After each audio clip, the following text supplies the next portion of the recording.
The Department of Education announcing Monday it will resume collections on defaulted student loans and soon will begin garnishing wages from those who don't pay up. WSAB's Christine Quayle has reaction from local students and graduates, and she joins us now. Yes, Ben, the Trump administration is going to start collecting again after 5 years of paused payments. That means anyone who doesn't fall under one of the current exemptions like forbearance and hasn't made a payment in more than 360 days will be expected to start paying immediately, or they'll face a collections process that's starting May 5th.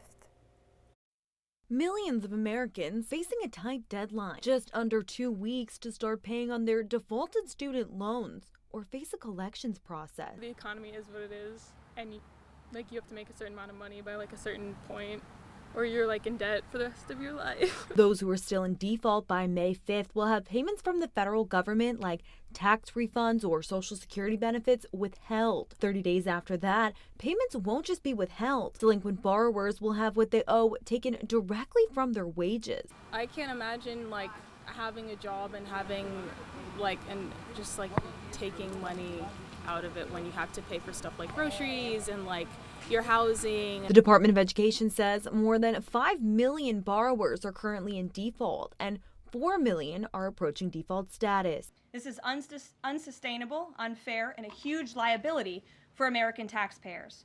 Debt cannot be wiped away.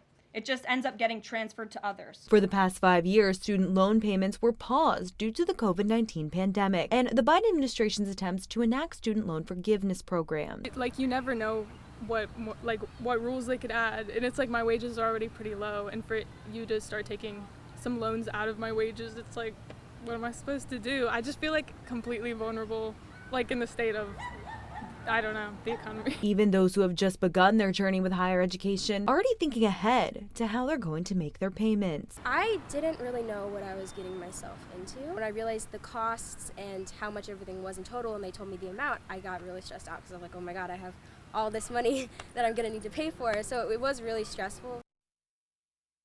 The Department of Education encouraging those with defaulted loans to begin making payments, enroll in an income-driven repayment program, or sign up for loan rehabilitation. If you don't know the status of your loan, you can learn more about what you may owe through either FAFSA or your loan service provider. Christine Quayle, WSAB News 3 on your side.